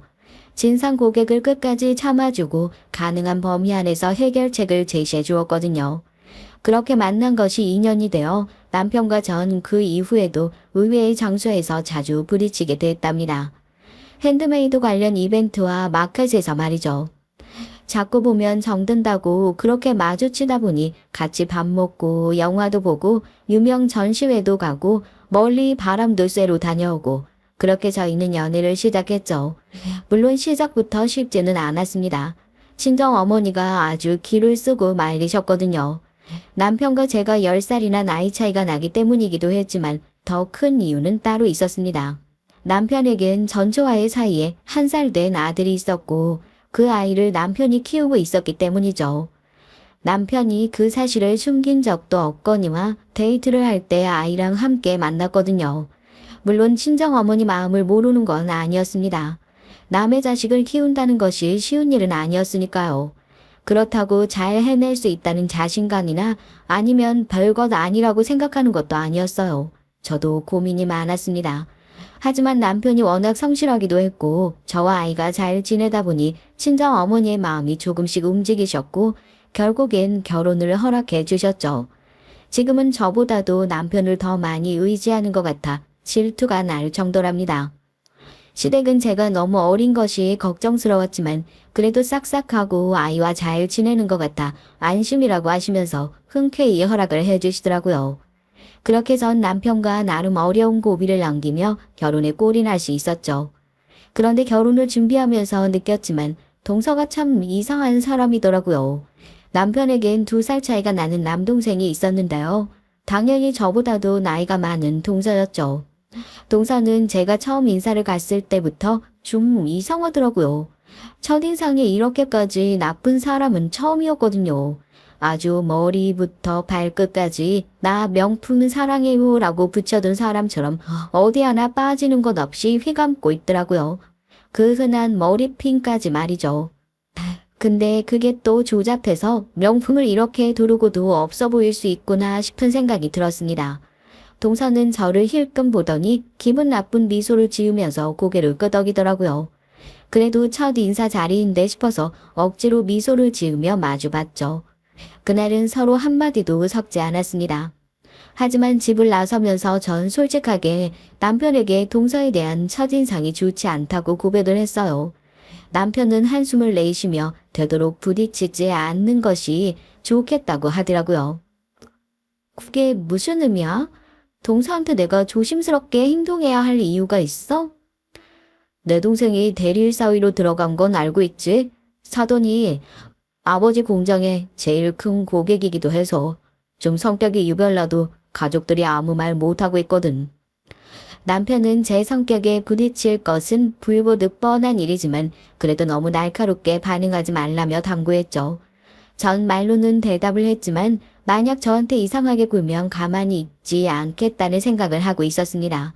그래도 제가 맏며느리고 나이는 어리지만 윗사람이잖아요. 제가 실수한 것을 알려주면 겸허하게 받아들이겠지만 아니라면 가만히 있을 이유가 없었죠. 그렇게 나름 결의를 불태우는데 문제의 사건이 터졌습니다. 그날은 시어머니와 예물을 보러 가는 날이었어요. 남편과 사전에 커플 시계를 하는 것으로 얘기가 끝났기 때문에 전 가벼운 마음으로 약속 장소로 나갔죠. 전 반지가 공방 일을 할 때 불편하기 때문에 애당초 생각조차 하고 있지 않았지만 시어머니께서는 아쉬워하셨습니다. 남편은 두 번째지만 전 처음이니 그래도 반지를 맞추는 것이 낫지 않겠냐고 하셨죠. 하지만 제가 시계도 의미가 있어서 좋다고 웃으며 말하자 결국은 고개를 끄덕이셨답니다. 전 평소 자주 가는 매장으로 시어머니를 모시고 갔어요. 물론 직원들에게는 아는 척하지 말아달라고 미리 당부를 했죠. 시어머니께서는 제게 잘 어울릴 만한 시계를 진지하게 함께 고민해 주셨습니다. 남편이 올 때까지 여유롭게 이것저것 손목에 올려보며 기다리는데 소란스러운 소리와 함께 동서가 등장했어요. 그날도 어김없이 다양한 명품으로 덕지덕지 꾸며서는 말이죠. 손에 화려한 반지가 얼마나 많은지 보는데 무겁지 않나 싶을 정도였거든요. 어머, 여기서 뵙네요. 오늘 예물하러 오셨나 봐요. 하긴 여기 보석들이 예쁘긴 하죠. 그런데 형님한테 어울릴 만한 것이 있을려나 모르겠네요. 형님이 감당하기엔 가격대가 높을 텐데 말이죠. 보석엔 관심이 없어서요. 시계에 보석 화려하게 박는다고 무슨 의미가 있겠어요? 그냥 디자인이 잘 빠진 걸 보려고요. 아니, 아무리 그래도 초혼인데 아주버님께서 반지도 안 주신다고 해요? 너무하시다. 아무리 초라해도 반지는 주셔야지. 그러지 말고 형님 마음에 드시는 반지 있으면 골라보세요. 제가 결혼 선물로 하나 정도는 가볍게 사드릴게요. 아니다. 형님은 이런 보석들 본 적 없으실 텐데 제가 추천해 드릴 테니까 그냥 그걸로 하세요. 말은 고맙지만 반지는 필요 없어서요. 일하는데 방해만 될 뿐이고. 부끄러워하지 마시고 어디 보자, 이 반지 어떠세요? 전 분명 거절의 의사를 보였지만 동서는 들은 척도 하지 않고 반지를 하나 고르더니 꺼내달라고 하더라고요. 가운데 커다란 보석이 자리 잡고 있는데 누가 보더라도 결혼식에 어울리는 디자인이 아니었습니다. 솔직히 말하면 좀 촌스럽다는 생각이 들 정도였죠. 동서는 저를 보면서 빙글빙글 웃고 있었습니다. 순간 일부러 저런 반지를 권했다는 걸 바로 알 수 있었죠. 짜증이 올라왔지만 남편의 당부도 있고 이 상황에서 동서의 눈치를 본 후의 시어머니의 입장을 생각해서 전 웃으며 다시 반지를 거절했답니다. 형님, 자꾸 거절하는 것도 무례한 일이죠. 보석 큰 것이라도 하나 챙겨보라고 권하잖아요. 그냥 감사합니다 한마디 하면 되는 건데 힘드세요 그게? 글쎄요, 동서. 난 반지가 전혀 고맙지 않아서 나한텐 필요 없기도 하고 그렇게 마음에 들면 동서가 하지 그래요. 동서한테 아주 잘 어울릴 것 같은데 지금 하고 있는 반지랑 같이 하면 아주 좋을 것 같아서요. 졸부 느낌도 나고. 뭐라고요? 졸부? 형님, 지금 저한테 졸부라고 하셨어요? 제가 그런 말을 할 리가 없잖아요. 잘못 들으신 것 같은데요. 전 고급스러운 느낌 난다고. 동서는 졸부라는 단어에 민감하게 반응하더니 저를 노려보더군요. 전 천연덕스럽게 그런 일 없다고 말하며 다른 말로 포장을 했죠.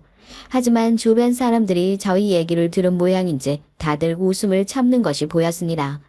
특히 일렬에서 구경한 것이나 다름없는 시어머니께서도 시선을 돌리시며 헛기침을 하셨죠. 이 모든 것들 때문인지 동서의 얼굴이 하얗게 질려가더군요. 그리고는 입고 있는 원피스와 같은 붉은색으로 삽시간에 변했습니다. 동서는 서둘러 잘 골라보라고 말하곤 다른 쪽으로 갔어요. 시어머니께선 낮은 목소리로 굳이 건드려 좋을 것 없는데 왜 짓궂게 그러냐고 훌기시며 말씀하셨습니다. 하지만 표정은 밝으신 것이 내심 기분이 좋아 보였죠. 전 죄송하다 말씀드리고는 시어머니께서 골라주시는 시계로 하겠다고 애교스럽게 말했습니다. 하지만 이 일이 동서한테는 무척이나 뼈아픈 일이었나 보더라고요. 신혼여행을 다녀오는데 집이 어수선하더군요. 저희는 결혼하고 시댁에서 살림을 시작하기로 했습니다. 물론 남편은 분가를 하자고 했지만 아직 서툰 것이 많은 저는 시댁에서 살면서 시어머니 손맛도 배우고 아이를 키우는데도 도움을 받고 싶었거든요. 친정에서도 오히려 그렇게 하는 것이 좋다며 의외로 적극 지지해 주셨고요. 그래서 남편이 쓰던 2층을 부부 침실로 인테리어도 다시 하고 안에 가구까지 완벽하게 다 바꿨어요. 그런데 그렇게 제가 골랐던 가구들이 밖에 다 나와 있더라고요. 그리고 주문한 적도 없는 것들로 채워져 있었고요. 한눈에 저은 이 가구들이 이탈리아 유명 가구라는 걸 알아볼 수 있었습니다.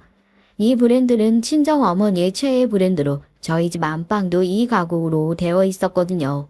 전 이게 무슨 일인가 싶어서 시어머니께 다가가 물었죠.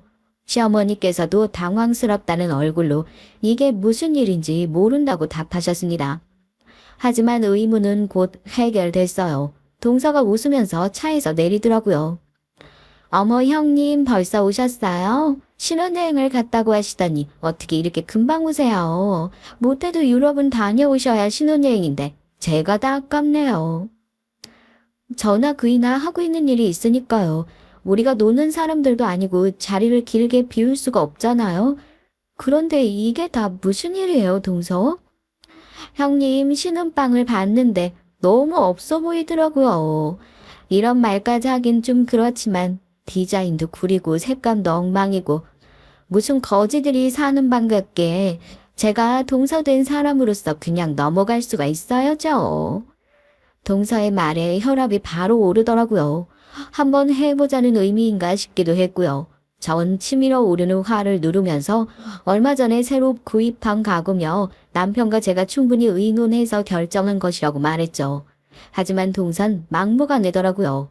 어떻게 그런 유치하고 산티가 줄줄 흐르는 것으로 가구를 정할 수 있느냐고 하더니만 남편을 바라보며 말했습니다. 진짜 아주버님 너무하신다. 본인은 한번 다녀왔기 때문에 이런 것들이 아무렇지 않겠지만 여자한테는 아니거든요. 그것도 우리 형님은 처음이신데 어떻게 그렇게 대충 해치우고 만다는 식으로 하실 수가 있어요? 신혼여행도 그래. 이때 아니면 두 분이 언제 해외여행을 가보실 수 있다고?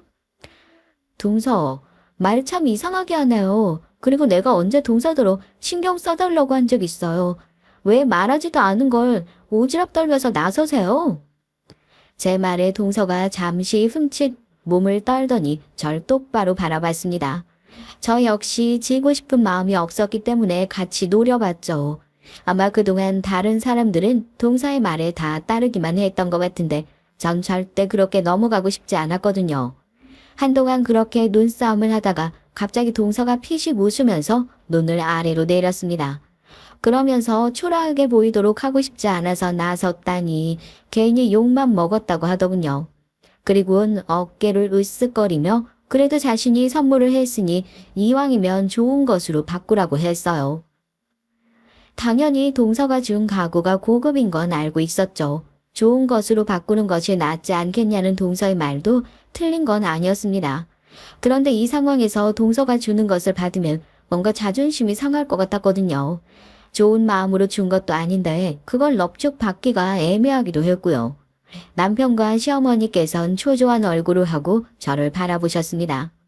동서가 언제든 공장의 주문 수량을 취소해버릴 수 있다는 그 공포감에 두 사람이 이미 옴짝달싹도 못하고 있다는 것을 한눈에 알 수 있었죠. 전 어떻게 할까 고민을 하다가 순간 아이디어가 떠올랐습니다. 전 흥미롭다는 듯 저를 바라보는 동서에게 활짝 웃으며 말했어요. 잘 됐네요. 안 그래도 우리 방만 가구를 바꾸는 것이 눈치가 보였는데 동서 덕분에 시부모님 방 가구를 바꿀 기회가 생겼네요. 우리가 했어야 했는데 이렇게 동서가 먼저 나서주다니 정말 너무 고마워요. 형님, 제 말이 들리지 않으세요? 제가 형님네 방 가구라고 분명히 말씀드렸잖아요. 아, 왜 딴소리를 하세요?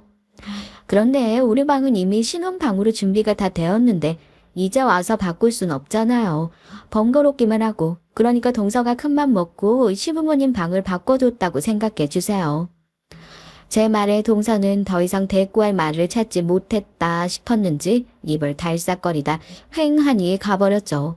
무슨 대여섯 정도 되는 아이가 화가 나면 쿵쾅거리며 걷듯이 소리를 내며 가는데 웃음이 나더라고요.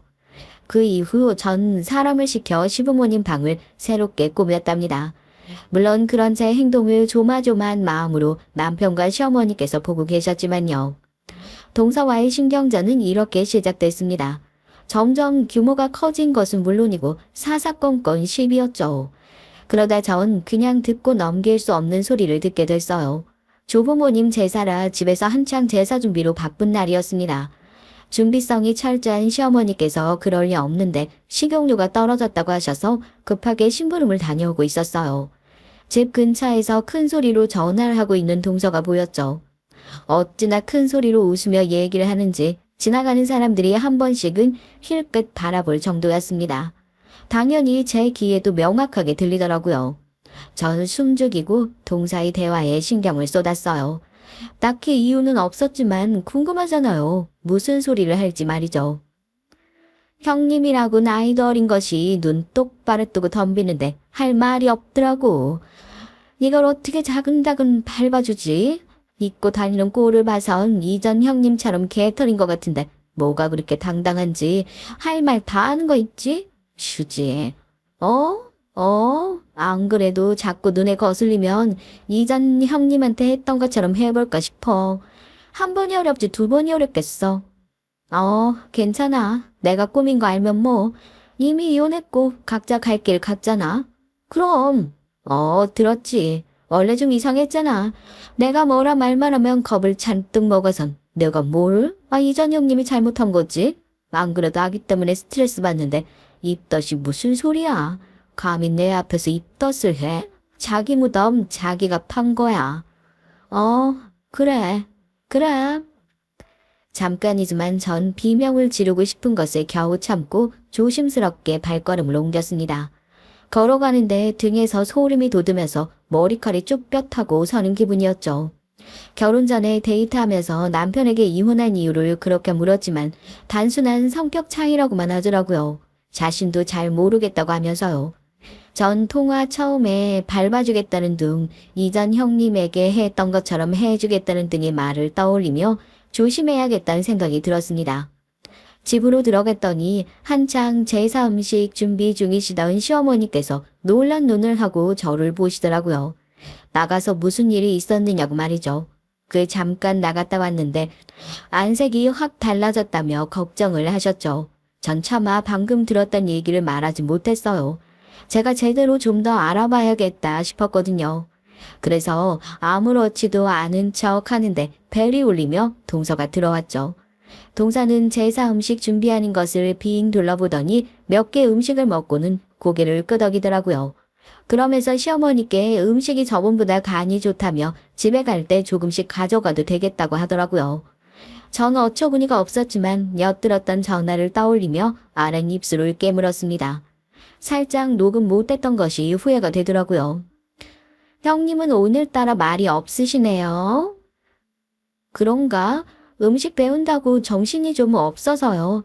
동서도 어서 와서 좀 거들어요. 제가요? 저 집에서도 손에 물 묻혀본 적 없어요. 집안일하는 사람이 따로 있거든요. 그 사람들 두고 제가 나서서 하는 건 좀 아니죠. 안 그래요? 그건 동서네 집이고 여기선 아니잖아요. 여기라도 다를까? 어머니 계시고 형님 계신데 굳이 제가 나설 필요가 뭐가 있겠어요? 거기다 오늘 네일 케어를 받아서요. 형님은 이런 거 잘 모르시겠지만 이게 보통 네일이 아니거든요. 네일 케어야 샵 가서 받는 건 다 똑같죠. 동서는 특별한가 봐요. 당연하죠. 아직 국내에 들어온 지 얼마 되지 않은 따끈한 신상 디자인이라고요.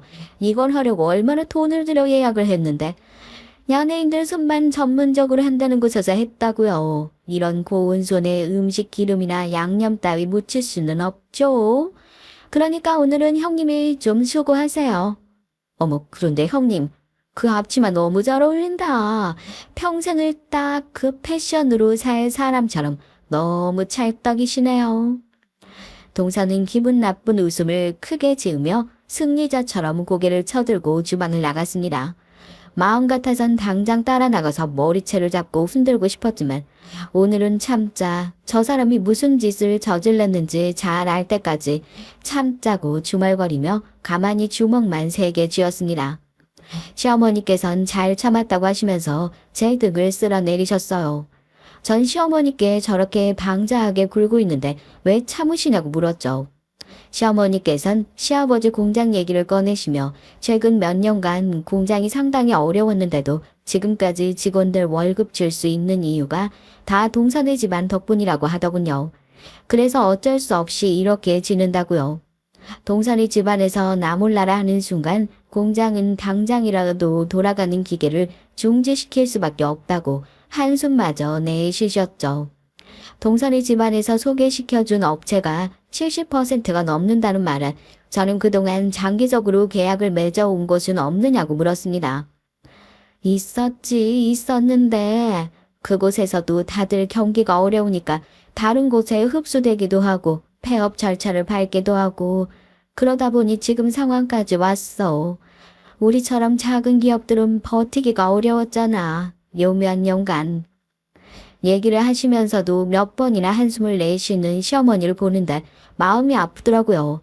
시아버지께선 이런 상황 때문인지 동서와 마주치는 상황을 피하시려고 가족 모임에도 잘 참석하지 않으실 정도라고 했죠. 전 속상해 보이는 시어머니를 꼭 안아드리면서 속으로 생각했습니다. 어떻게든 시댁에 도움이 되고 싶다고 말이죠.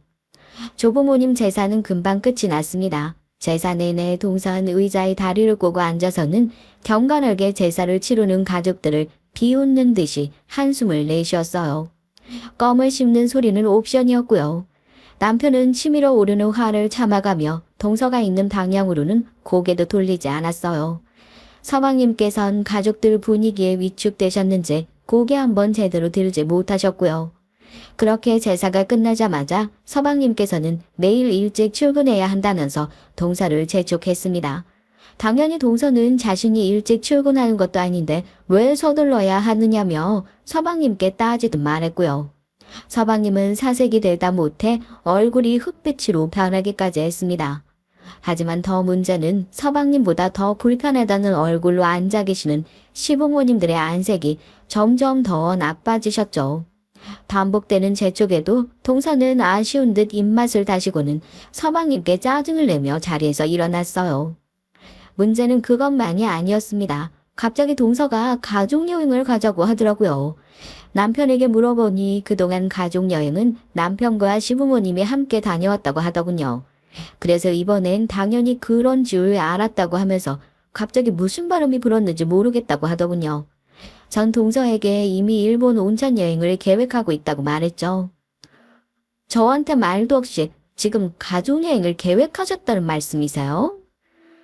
그동안 가족여행은 그렇게 갔다고 하던데요. 동서는 사돈 어른들과 함께 갔다고 들어서 당연히 이번에도 그렇게 되는 줄 알았죠. 이전엔 그렇게 했지만 이번부터 달라질 수도 있잖아요. 어떻게 저한테 상의도 없이 결정을 하세요, 감히. 전 동서의 마지막 말인 감이라는 단어가 무척이나 거슬렸습니다. 도대체 이 사람은 얼마나 잘났기에 이런 단어를 쓰는 걸까 싶었죠. 동서는 제가 말이 없자 고삐 풀린 망아지처럼 날뛰기 시작했습니다. 형님네 집에서는 어떻게 가르치시는지 모르겠는데요. 제가 형님보다 나이도 많고 이 집에서 며느리로 더 오래 살았잖아요. 그럼 적어도 저하고 상의는 하셨어야죠. 아직 배울 건 많은 사람이 왜 그렇게 경우가 없어요. 그리고 고작 일본 온천이요? 거기 가서 뭐 하시려고요? 온천이야 한국에도 많아요. 굳이 그것 때문에 일본 간다니 정말이지 어처구니가 없네요.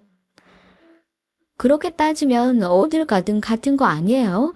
한국에서 할 수 있는 것들이 많은데 뭐로 멀리 가요. 동서가 북유럽으로 가자고 했는데 거기도 우리나라랑 다를 바 없잖아요. 형님, 지금 어디를 비교하세요? 제가 가자고 하는 곳은 프레딕한 공간이죠. 어중이 떠중이들이 돌아다니는 그런 곳이 아니란 말이에요. 동서, 프레딧이 아니라 프라이빗이라고 해야죠. 전 잘하지도 못하는 영어를 억지로 섞어 쓰는 동서를 보면서 틀린 부분을 정정해 줬어요. 침묵이 흐르더군요. 순간 아차 싶은 생각이 들었습니다. 자존심 강한 동서가 분명 꼬투리를 잡겠구나 싶었거든요. 하지만 의외로 동서는 허둥거리며 전화를 끊더라고요. 저는 의외라고 생각하면서 문자로 가족여행은 일본으로 계획을 세웠으니 함께 갈 생각이 있으면 미리 말을 해달라고 남겼죠. 전 그때까지만 하더라도 동서가 가족여행에 함께 갈 것이라고는 조금도 생각하지 못했습니다. 전 친정 식구들과 자주 가던 류칸에 예약을 걸었어요.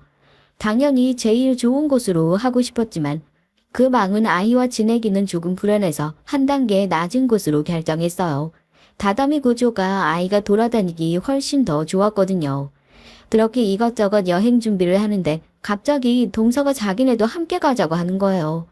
당연히 당황했죠. 다행스럽게도 같은 급의 방이 남아있어 급하게 추가 예약까지 하고 비행기는 동서에게 알아서 하라고 했어요. 여행 당일 공항에 모인 가족들은 다들 동서의 눈치를 조금씩 보기 시작했습니다. 이제는 무슨 습관 같은 것이었어요. 오죽하면 아이도 제 품에 안겨서 동서로 실끔거렸을까요? 하지만 동서는 그런 시선을 즐기는 사람처럼 보였습니다. 비행기 소속을 마치고 들어가는데 정말 어이없는 상황을 목격하고 말았습니다.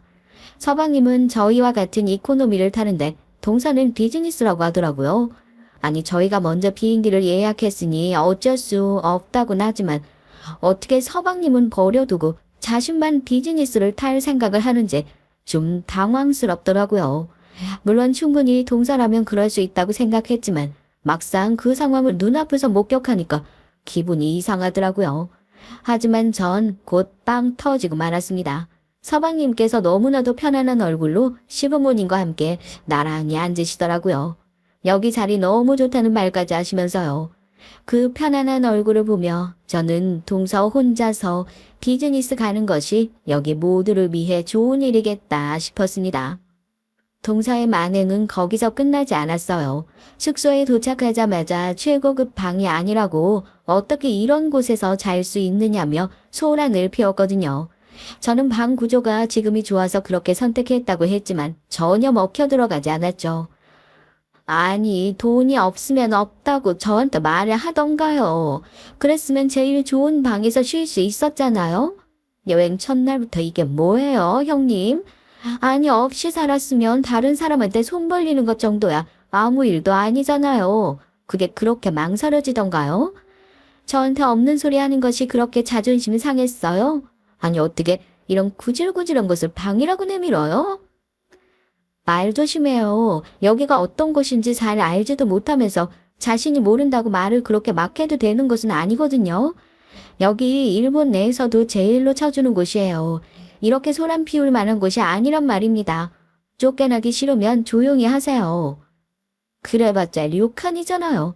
괜히 말 돌리지 마시라고요. 당장 제일 고급으로 바꿔달라고 하세요. 난 그럴 마음이 없으니까 원하면 동서가 직접 얘기해요. 전 멀쩡한 숙소를 헐뜯으며 스트레스를 주는 동서를 도저히 상대할 수 없겠다 싶어서 마음대로 하라고 하고는 시부모님을 안으로 모셨어요. 얼마 후 동서가 직원과 실랑이를 벌이는 것이 보였지만 전 무시하고 제 할 일만 했죠. 소란스러움에 안주인까지 나선 모양이더라고요. 곧 동서는 서방님과 함께 다른 숙소로 가겠다고 말하며 서방님께 가방 똑바로 들라는 소리까지 하고는 횡하니 나가버렸죠. 안주인이 평소와 다름없는 미소를 지으며 저를 찾아왔습니다. 일행인 줄 알고는 있었지만 그래도 이곳에 전통이 있는데 그렇게 소란을 피우는 사람을 객으로 맞이할 수는 없었다고 미안하다고 하더군요. 저는 전혀 그렇게 생각할 필요 없다고 말하며 오히려 내보내주어서 고맙다고 했죠. 안주인은 시댁 같다는 얘기는 들었지만 이렇게 시댁 식구들과 이곳을 찾아줄 것이라고는 생각하지 못했다며 즐거운 시간을 보내라는 말을 남기고 갔어요. 남편은 안주인과 잘 아는 사이냐고 신기한 듯 물었지만 전 그저 웃기만 했답니다. 그렇게 숙소가 달라지니 동서를 만날 일이 잘 없더군요. 덕분이라고 해야 할지 남은 저희 가족들은 여유롭게 온천을 즐기면서 말 그대로 힐링의 시간을 만끽하고 있었답니다. 동서가 보이지 않는 것이 불안하긴 했지만 그래도 뭐 어쩌겠냐는 생각으로 전 동서를 잊으려고 했죠. 하지만 여행의 마지막 날 사건이 터지고 말았습니다. 갑자기 동서가 숙소로 찾아와선 자신이 최고급 가게를 예약했다고 하면서 저희에게 나오라고 하더라고요. 여행 기간 동안 연락 한 번 없던 사람이 갑자기 나가자고 하니 다들 어리둥절하면서도 어쩔 수 없이 따라 나섰죠. 동서가 데리고 간 곳은 확실히 최고급 레스토랑이더군요. 제가 듣기로는 셰프가 이탈리아의 5성급 호텔에서 일하던 사람이라고 그 지역에서도 유명한 곳이었죠. 저도 몇 번 과거에 왔었는데 음식이 나쁘지 않더라고요. 하지만 가격이 너무 사악해서 자주 올 만한 곳은 아니라고 생각했죠. 그 가격만큼의 맛은 좀 아니다 싶었거든요. 동서는 이런 곳을 예약하기가 얼마나 어려웠는지 아느냐며 공치사로 시작하더니 자신이 알아서 음식을 주문했으니 편하게 즐기기만 하면 된다고 하더라고요. 곧 음식이 나오고 나름 시그니처 메뉴들만 주문을 했는지 먹어본 적이 있는 것들이 나오더군요. 저는 내심 다행이라고 생각하면서 아이를 챙기는 것은 물론 낯설어하는 시부모님도 챙겨드렸습니다. 형님, 이런 곳에서 아르바이트 해보셨나 봐요. 엄청 능숙하세요. 딱 서빙하는 사람들처럼 말이죠. 일을 해봤다고 말하기는 좀 그렇고 경험이 있어서요. 그래서 능숙하게 보이나 보죠.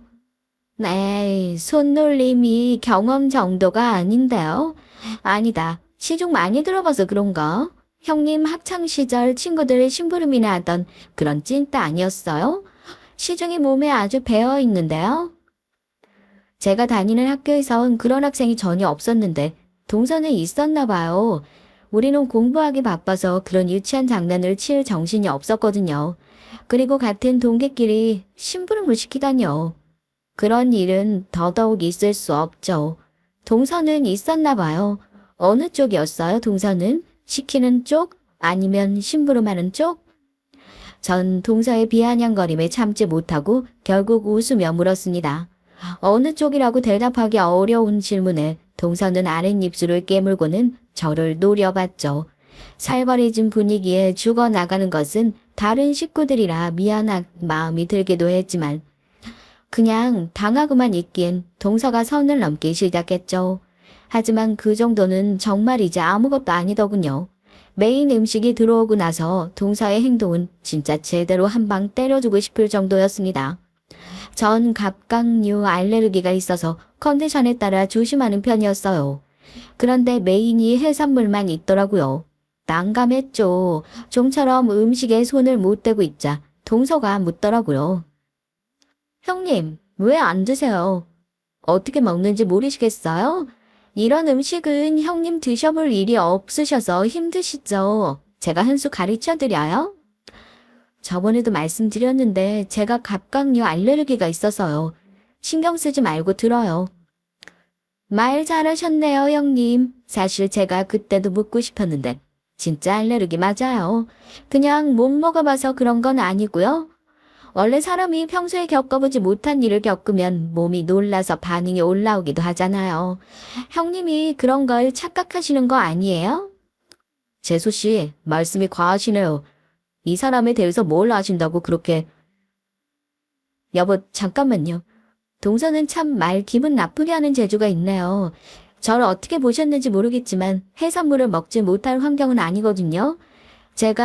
그리고 동서는 알레르기에 대한 상식이 없어도 어떻게 이렇게 없을 수가 있는지 정말 어처구니가 없네요. 그게 경험 때문인 것 같아요. 울컥한 남편이 나서는 것을 막아선 전 다소 공격적인 어투로 동서에게 말을 했습니다. 그러자 동서가 큰 소리를 내면서 수저를 놓더라고요. 그리고는 지금 여기 이 자리에 와서 식사를 하는 것이 누구 덕분인데 큰 소리를 내느냐고 했죠. 전 동서가 준비한 것은 알겠지만 상대방에 대한 배려가 부족한 것도 사실이 아니냐고 받아쳤습니다. 맞잖아요. 제가 갑각류 알레르기가 있는지에 대해 모르고 있던 것도 아니면서 이렇게 주문한 것이 저를 골탕 먹일 생각이 있는 것이 아니고서야 말이 안 되는 일이잖아요. 전 동서에게 숙소 문제로 마음이 상해서 이렇게 고의적으로 한 것이 아니냐고 물었습니다. 동서는 정곡을 찔린 것인지 잠시 주춤하더니 자신을 평소 어떻게 생각하는지 알겠다며 말도 안 되는 트집을 잡는다고 소리를 높였죠. 전 아니라면 미안하다고 형식적인 사과를 하고는 괜히 다른 가족들 식사에 방해되지 않도록 나중에 얘기를 하자고 했어요. 동서는 입술을 깨물고는 자신은 입맛이 없다고 하면서 벌떡 일어나 나가버리더군요. 시부모님 역시 숙소로 가서 좀 쉬고 싶다고 말씀하셨고요. 전 어른들 앞에서 나쁜 모습을 보였다고 죄송하다고 사과를 드렸습니다. 시어머니께선 망설이시다가 아무리 동서가 날뛰어도 시아버지 생각해서 참으면 안 되냐고 하셨어요. 네가 힘든 거 다 안다. 내가 미안하게 생각해. 그래도 좀 참으면. 참기는 뭘 참아. 그래도 할 만큼 했고 뭐 잘못한 것이 있다고. 됐다. 공장 때문에 참는 것도 한계가 있지. 나도 더 이상은 이렇게 못 살겠다. 공장 식구들 생각해서 참고 참았는데 아주 시어른은 눈에 보이지도 않는 모양이다. 시아버지께서는 고개를 절레절레 흔드시며 빨리 숙소로 돌아가자고 재촉하셨어요. 그렇게 여행의 마지막 날을 마무리한 가족들은 다음 날 동서가 먼저 한국으로 돌아갔다는 소식에 헛웃음을 지어야만 했죠. 그날 시아버지께서 하신 말씀이 거짓은 아니었는지 시아버지께서는 공장을 조금씩 정리하려는 움직임을 보이셨어요. 직원들 생일이며 직원들 가족까지 챙겨주시던 시아버지다 보니 정리하면서도 마음이 편하지 않아 보였습니다. 저 역시도 곁에서 그런 시아버지를 보는 것이 쉽지 않았고요. 되도록 친정의 도움을 받지 않을 생각이었는데 어깨가 처진 시부모님 뒷모습을 보니 안 되겠다 싶더라고요. 전 남동생에게 넌지시 시부모님 공장 얘기를 꺼냈습니다. 남동생은 좀 알아보겠다고 하더니 공장이 내실이 튼튼하고 제품이 좋기로 소문난 곳인데 자꾸 다른 곳에서 방해를 하는 것 같다고 솔직하게 말해주더군요. 본능적으로 그 방해하는 곳이 동선의 집안이라는 것을 알 수 있었습니다. 남동생은 충분히 거래처를 뚫어줄 수 있을 것 같다고 하면서 거래를 맡고 있는 그 방해물도 자신에게 맡기라고 했죠. 전 우리 집과 연관되어 있다는 사실이 알려지지 않도록 조심해달라고 또 당부를 했답니다. 남동생이 공격적으로 나서준 덕분인지 동서를 한동안은 보기 힘들었어요. 서방님 말씀으로는 회사 내부적으로 많이 바쁘다고 하더라고요. 저는 내심 고소한 기분이 들었습니다. 동서 얼굴 안 보고 사니까 진짜 편하더라고요. 그렇게 얼마의 시간이 흘렀을까 저희 부부에게 새로운 소식이 도착했어요. 아이가 생긴 것이죠. 원래는 첫째를 생각해서 아이를 낳는 것을 망설였는데 첫째도 저를 진짜 엄마로 알고 자라는 중이라 너무 신경 쓸 것까지는 아니라는 판단이 들었습니다. 물론 나중에 진실을 알게 된다고 할지라도 지금의 유대감이라면 큰 문제는 없을 것이라고 생각했죠. 그래서 둘째 계획을 세웠는데 이렇게 빨리 들어설 줄은 아무도 몰랐어요. 친정 식구들은 말할 것도 없고 시댁에서도 뛸 듯이 기뻐했습니다. 미운 3살이라고 사고치기 바쁜 우리 첫째도 엄마 뱃속에 동생이 있다는 사실에 엄청 좋아했고요. 제가 임신을 했다는 소식을 기뻐한 사람 중에서 초등학교 때부터 줄곧 단짝이었던 친구도 있었는데요. 친구가 오랜만에 마사지를 받지 않겠냐고 하더라고요. 결혼하기 전엔 마사지 샵도 자주 다녔는데 결혼 이후엔 시간 내기 힘들어서 나가지 않았거든요. 제가 초반에 말씀드렸다시피 공방을 운영하고는 있었지만 제 본업은 따로 있었는데요. 바로 친정 어머니께서 하시던 일을 대신하는 것이었죠. 친정 어머니께선 뷰티 관련 일을 하셨는데 건물 하나에 머리부터 발끝까지 뷰티에 관한 모든 것을 누릴 수 있도록 층층이 샵을 넣어둔 매장을 여러 지점으로 가지고 계셨어요. 그중 한 곳이 강남에 있었는데 그곳은 특별히 고급화 전략으로 만든 곳이라 회원권이 있어야만 입장이 가능한 곳이었답니다. 친정 어머니께선 저더러 틈나는 대로 매장을 돌아다니며 확인하라고 하셔서 내키진 않지만 대학생 때부터 부지런히 다녔어요. 남편에게도 말하지 않은 일이죠. 전 어차피 볼 일도 있고 해서 친구와 함께 매장을 방문했습니다. 오랜만에 친구와 함께 나와서 그런지 기분이 좋더라고요. 층별로 돌아다니면서 체크를 하고 드디어 마사지 샵으로 들어갔죠. 그리고 거기서 동사와 딱 마주치게 됐어요. 동사는 저를 보고는 엄청 놀란 얼굴을 하더라고요. 저 역시도 마찬가지였고요. 동서가 여길 다닐 것이라고는 전혀 생각하지 못했거든요. 친구는 누구냐며 제게 물었습니다. 어머, 형님을 여기서 뵙네요. 형님하고는 제일 안 어울릴 것 같은 곳에서 뵙게 되다니 의외라고나 할까? 형님은 여기 어떻게 오셨어요? 설마 마사지 받으러 오신 건 아니죠? 마사지 샵에 오는데 다른 이유가 있나요? 당연히 마사지 받으러 왔죠. 그러는 동서는 이 시간에 여기는 무슨 일이에요? 지금 회사에 있을 시간일 텐데.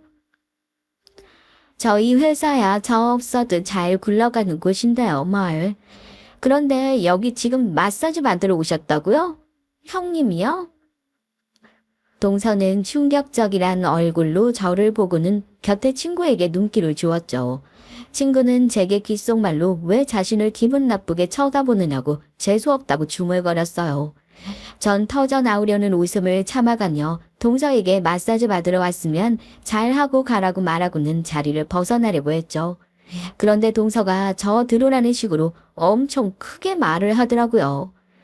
매니저, 여기 회원제라고 해서 왔더니만 관리가 엉망인데 개나 소나 다 받아주고 그렇지 않고서야 우리 형님 같은 사람이 여기 온다는 것이 말이 안 되잖아? 동서, 다른 사람들도 있는데 말 조심 좀 하지 그래요? 제가 무슨 틀린 말 한 것도 아니잖아요.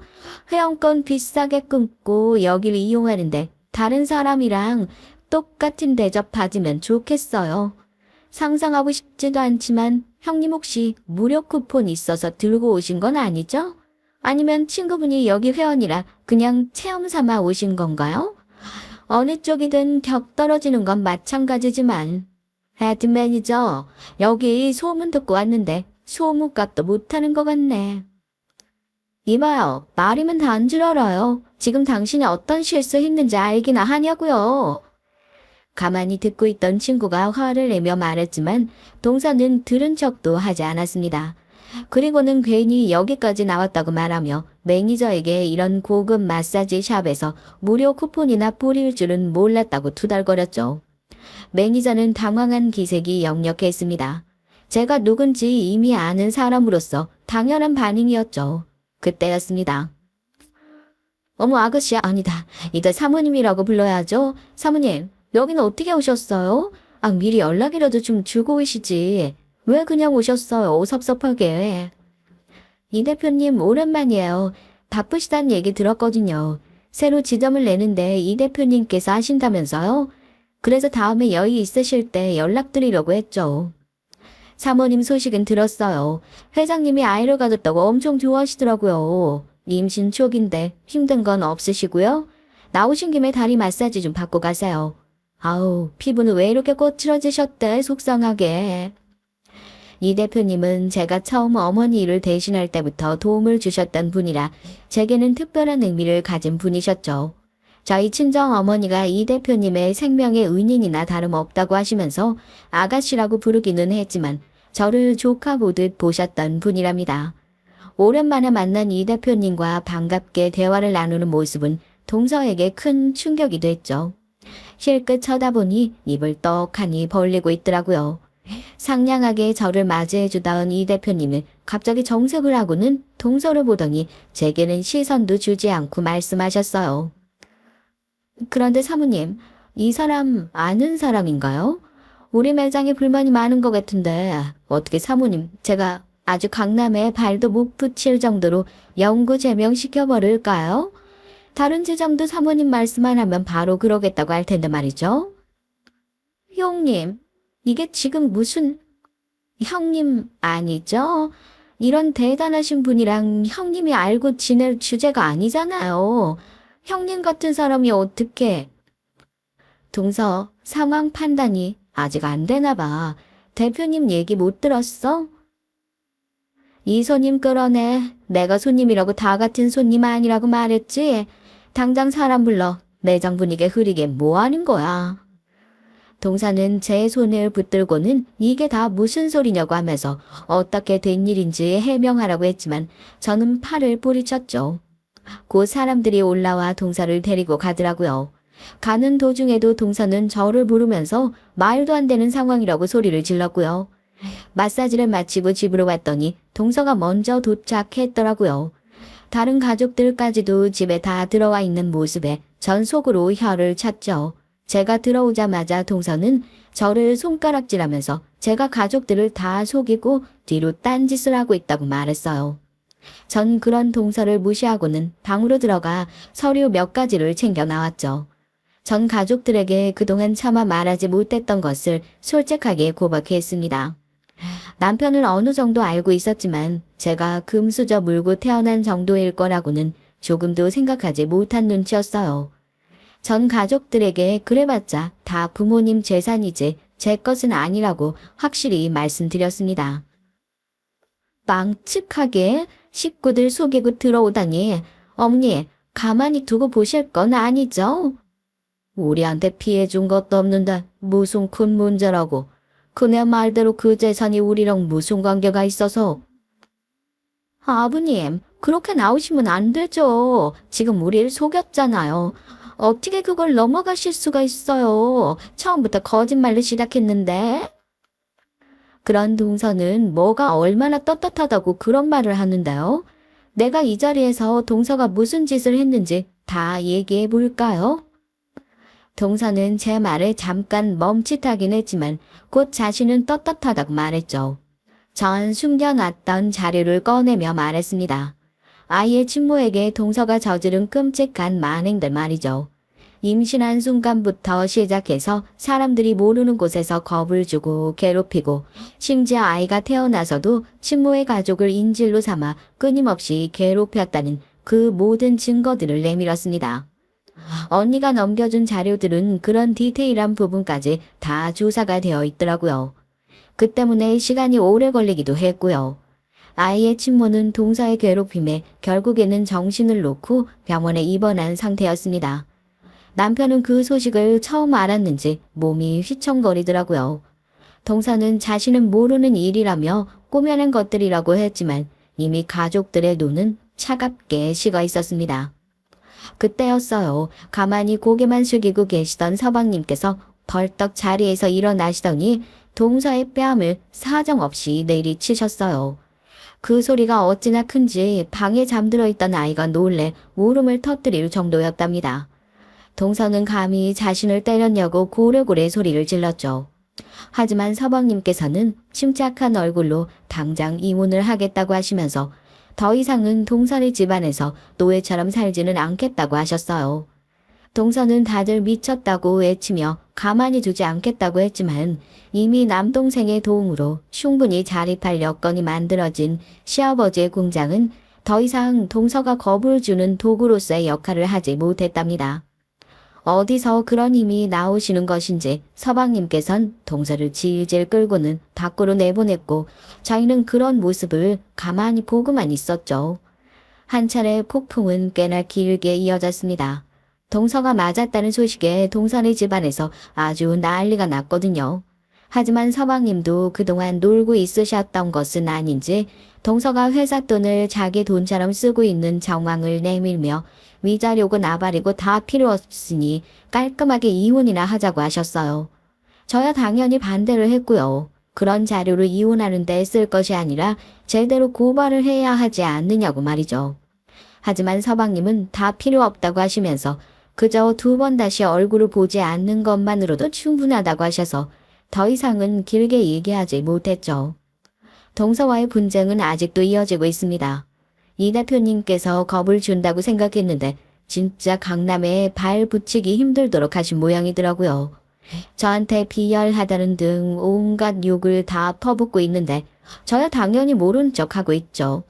그뿐이 아니었습니다. 이혼까지 한 마당에 동서라고 부를 것도 아니지만 하여튼 여전히 시댁을 못 잡아먹어 안달이 난 모양이더라고요. 그저께 서방님께서 이렇게까지 힘들게 할 줄은 몰랐다고 하시는데 아무래도 법으로 된 통 한 방 먹여야겠어요. 그래야 정신을 차리고 얼씬도 하지 못하겠죠. 제 얘기는 여기까지입니다. 끝까지 들어주셔서 감사합니다.